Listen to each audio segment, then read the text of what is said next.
ဒီတော့ဇန်တရားဝါဒရှင်ညီကောင်တို့မတွေအားလုံးပဲမင်္ဂလာပါ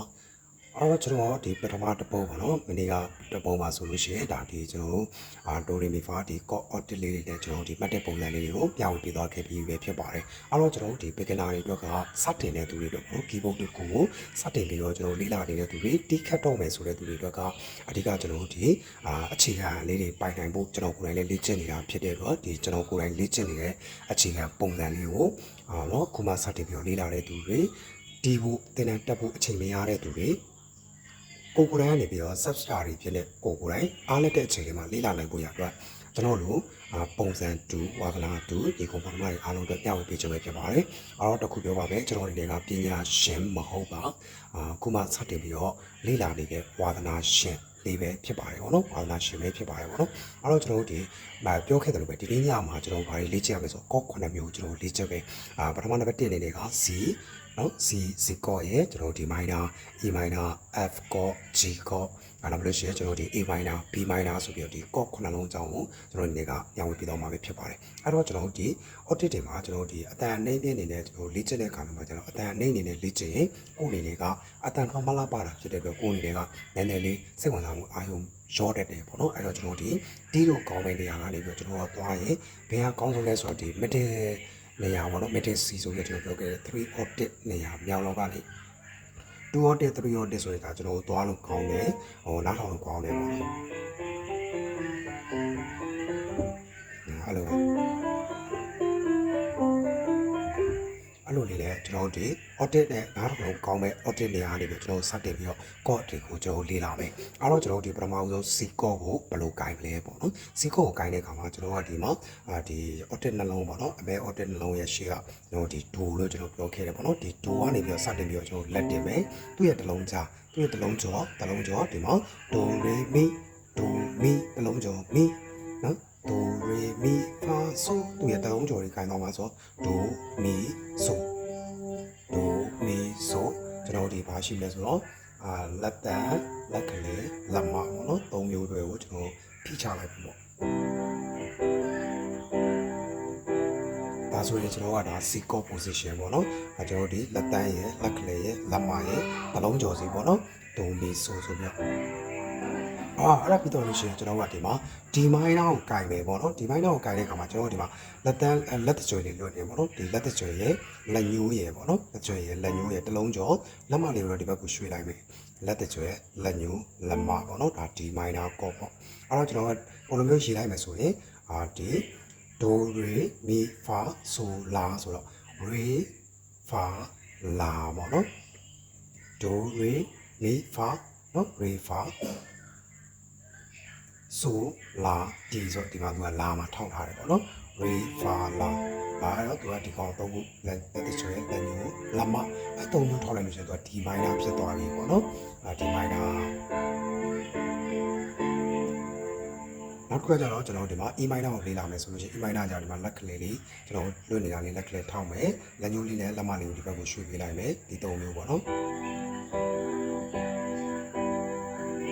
အဲ့တော့ကျွန်တော်ဒီမှာဆိုလို့ရှိရင် do re mi ထောက်ထားရနော် do re mi fa so mi so d ပေါ့နော် mi so d ဒါဆိုရင်ကျွန်တော်က E minor ပေါ့ E minor ကျွန်တော်ကိုင်နေပေါ့နော်အဲ့တော့ဟိုကဒီကော်တုံးမျိုးပုံစံလေးကိုတည်သွားပြီနော် C ရဲ့ D minor ရဲ့ E minor ရဲ့ဆိုပြီးကျွန်တော်တည်သွားပြီ F ကိုပြန်ကျွန်တော်တစ်စစ်ပြန်နေပြီးတော့ဆက်ပြီးတော့ကျွန်တော်ဆက်သွားမယ်ပေါ့နော် F key ပါဆိုလို့ရှိရင်ကျွန်တော်ဒီမှာဒီလက်တန်းလေးကဒူပြန်ထောင်းမယ်နော်လက်တန်းလေးဒူပြန်ထောင်းမယ် re mi fa နေရာမှာလက်ညှိုးထောင်းမယ်နော် fa so la ဒီမှာ do fa la နော် do so do re mi fa နော် so la ti do re mi fa so la do fa la ဒါ F နော်လက်ညှိုးကနေပြီးတော့ကျွန်တော်ဒီမှာနှစ်ချောင်းကြော်သွားတယ်ပေါ့နော်လက်သားကနေပြီးတော့ကျွန်တော်ဒီမှာနှစ်ချောင်းကြော်တယ်နှစ်ချောင်းကြော်ပြီးလက်ညှိုးထောက်တယ်အဲ့ဒါသူ့ရဲ့တစ်လုံးကြော်ကိုလက်မထောက်တယ်ဒါ F key F position ပေါ့နော် F position ထောက်တာဖြစ်ပါတယ်အဲ့ဒါပြီးတော့ကျွန်တော်က G key ကိုထပ်ထောက်မယ်ပေါ့နော် G ကိုထောက်တဲ့အခါမှာကျွန်တော်ဒီမှာလက်တကြွယ်လေးကကျွန်တော်လွတ်နေတယ်လက်တကြွယ်လေးကိုဒီမှာပြန်ရွှေ့မယ်ပြ ပြန်ထောင်းတော့လက်ချဖိမယ်လက်ညှိုးနဲ့လက်မောင်ဒီပုံစံလေးတိုင်းပဲကျွန်တော်ခွာရလေးတိုင်းပဲထပ်ရွှေ့လိုက်ဒါဆိုရင်ကျွန်တော်က G ပေါ့နော် G ပေါ့ဟုတ်ပြီအဲ့ဒါဆိုရင်ကျွန်တော်ကထပ်ပြီးတော့နောက်တစ်ခုထပ်တက်မယ်နော် G position နဲ့တည်သွားပြီတည်သွားပြီဆိုတော့ကျွန်တော်ဒီမှာ A minor ကိုသွားမယ်ပေါ့နော် A minor ကိုသွားရင်ကျွန်တော်လက်ကဒီပုံစံလေးပြန်သွားမယ်ပေါ့နော်ဒီပုံစံလေးဖြစ်သွားမယ်ဆိုတော့ကျွန်တော်ဒီမှာလက်တန်းရယ်လက်ကလေးရယ်နော်လက်မောင်ဒီနေရာရွှေ့မယ်ကျန်တဲ့လက်ချွန်နဲ့လက်ညှိုးတွေကိုလွှတ်လိုက်မယ်လက်တန်းလက်ကလေးလက်မောင်ဒါအဲ့ဒါဒီ A minor ပေါ့နော် A minor မှာကျတော့ထူးခြားတာပါရှိလို့ဆိုတော့လက်တန်းကနေပြီးတော့ဒီဘက်ကိုတစ်လုံးကျော်တယ်ဒီဘက်မှာကျတော့နှလုံးကျော်ပြီးကြမှာလက်မောင်ကိုချတာပေါ့နော် A minorဒါ A minor နောက်ပြီးတော့ B minor ကိုဆက်ပြီးတော့လေ့လာမယ်နော်ကျွန်တော်ဒီမှာလက်ချွန်ရှိတယ်လက်ညှိုးလေးကိုဒီအမဲဒီတတိယသုံးခုမြောက်အလုံးရဲ့ပထမဆုံးလုံးကိုဒီလက်ညှိုးထောက်မယ်ပေါ့နော်လက်ချွန်လက်ညှိုးဒီအဖျားဆုံးလုံးကရှိတယ်ဒီကျွန်တော်ဒီ T ကိုလက်မထောက်မယ်ပေါ့နော်အဲတော့ကျွန်တော်ဒီမှာဒါဆိုရင်သူက B minor ပေါ့နော်ဒါဆိုရင်ကျွန်တော်ဒီ C D minor E minor F နော် G A minor B minor ဆိုပြီးကျွန်တော်ကောက်9မျိုးအကြောင်းတည်သွားပြီဆိုလို့ရှိရင်အဲ့ဒီမှာကျွန်တော်ကဒီမှာညာဘက် position ကိုကျွန်တော်ပြန်သွားမယ်ပေါ့နော်ညာဘက် position ကိုကျွန်တော်ပြန်သွားမယ်ဆိုတွဲပြီးတော့ကျွန်တော်တခါတည်းလေ့လာချင်တာဖြစ်တဲ့အတွက်ကြောင့်မို့လို့မဲဆိုလည်းဒီလိုပုံစံလေးလိုက်ပြီးတော့လေ့လာဖို့ပြောချင်တာပေါ့နော်။မှာကျွန်တော် A B C D E F G အဲ့လိုပုံစံမျိုးသွားတာမဟုတ်ဘူးနော်။ C D E F G A B ဒီလိုသွားတာနော်မဲဆိုတော့အမှန်မှန်နဲ့နော်တော့ဒီမှာရှိတဲ့ဒိုနေရာတွေစပြီးတော့အင်္ဂလိပ်အခရာနဲ့ကျွန်တော်မနေ့ကလည်းတိကျလေးပြောပြခဲ့တယ် C D E F G A B C ဆိုပြီးကျွန်တော်ပြောခဲ့တယ်ပေါ့နော်အဲပုံစံလေးတိုင်းပဲကျွန်တော်တို့ကဒီ C ကိုထောက်တော့မယ်ဆိုလို့ရှိရင်ကျွန်တော်ဒီမှာ C key ကိုကျွန်တော်က C chord ကိုဒီဘက်ကနေဒီဘက်ကကျွန်တော်နှိပ်လိုက်ပြီဆိုရင်ဒီမှာကျွန်တော်ပထမဆုံးဒီဒူပေါ့နော်ဒီနေရာမှာရှိတဲ့ဒူကိုလည်းလက်မလေးနဲ့ဖိလိုက်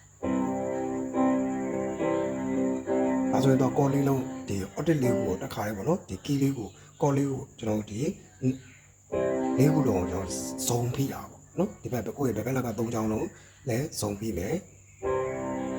ဒီလိုမျိုးလေးကျွန်တော်ကြည့်မယ်အဲ့ဒါမှဘယ်လိုကြည့်မလဲဆိုတော့1နဲ့3လေးတိုင်းလေးကြည့်မယ်1 2 3 4 1 2 3 4အဲ့ရနေမှာကိုကဒီကော့ပုံစံလေးတည်တယ်လွတ်ကြည့်မယ်ဆိုလို့ရှိရင်ကျွန်တော်ကအစင်တိုင်းလေးပဲပေါ့နော်ဒါဒီမိုင်းနောက်ကိုသွားမယ်ဒီမိုင်းနောက်ကိုသွားရင်တော့လက်ညှိုးနဲ့ရိုက်မယ်နော်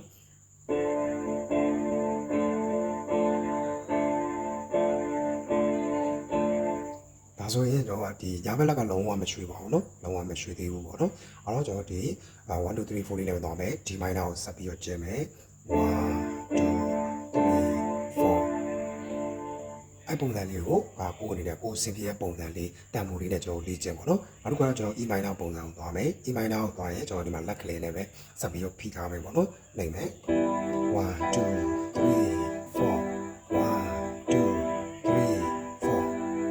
4ဒါဆိုရင်ကျွန်တော်ဒီမှာ E minor တွေရောက်သွားပြီဒါဆိုရင်ကျွန်တော် F key ကိုပြောင်းလုပ်မယ်ပေါ့နော် F key ကိုပြောင်းလုပ်မယ်ဆိုရင်ကျွန်တော်ဒီမှာလက်တန်းရယ်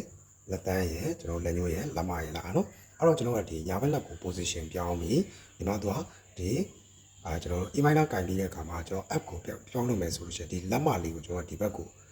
ပြောင်းလိုက်လက်မလေးကိုကြော်လိုက်ဒီ3ခုမြောက်ပေါ့နော်3ခုaudit 3ခုရဲ့အမဲ3လုံးရဲ့ဒီရှေ့အလုံးအဲ့ဒါ F ပေါ့နော် C D E F ကိုကြိုင်တဲ့အခါမှာကျွန်တော်လက်မလေးနဲ့ position ပြောင်းမယ်ပေါ့နော်အဲ့တော့စမယ်1 2 3 4 1 2 3 4ဒါ F အဲ့ပြီးတော့ကျွန်တော်ကဒီမှာ G ကိုပြန်ဝင်မယ်နော် G လာပြီ G ဆိုရင်ကျွန်တော်ဒီဘက်ကလက်ညှိုးလက်မပြီးတော့လက်ညှိုးနဲ့ညာဘက်ကလိုက်မယ်ပေါ့နော်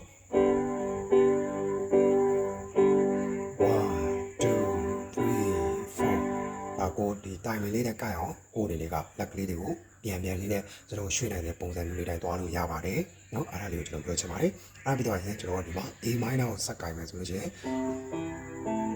ဒီမှာ A minor ကြာကျွန်တော်ဒီမှာလက်ကလေးရောက်သွားပြီเนาะ1 2 3 4A minor ပြီးတော့ကျွန်တော် B minor ကြိုင်တော့မယ်ဒီမှာ လာပြီနော် B minor ဆိုရင်ကျွန်တော်ဒီဘက်ကလက်သက်ချွေညာဘက်လက်ကလက်သက်ချွေအလုံးရောက်တယ်လက်ကလုံးဝညာဘက်လက်ဒီလုံးဝမလောက်ပါဘူးနော် F နေရာမှာလက်မပြောင်းပြီးသွားပြီဆိုတော့ကျွန်တော်ညာဘက်လက်ကိုလုံးဝမလောက်ဖဲနဲ့ဒီမှာလက်သက်ချွေနေရာကိုရောက်သွားပြီအဲတော့ကျွန်တော်က B minor ကိုဆက်ခိုင်းမယ်နော်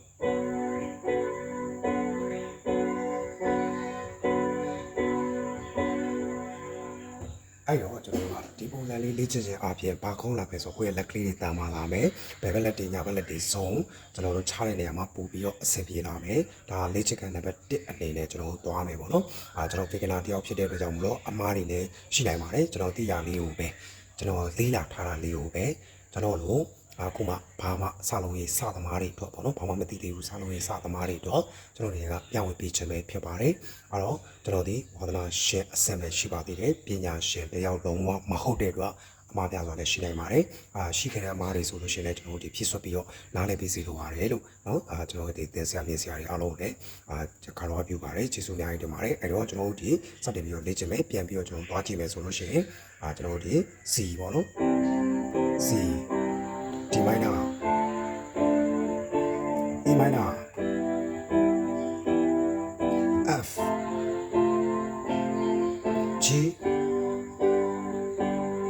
A minor B minor ကဲအားလုံးပဲအဆင်ပြေကြလိမ့်မယ်လို့ညွှန်လင်းပါတယ်ကျေးဇူးများကြီးတင်ပါတယ်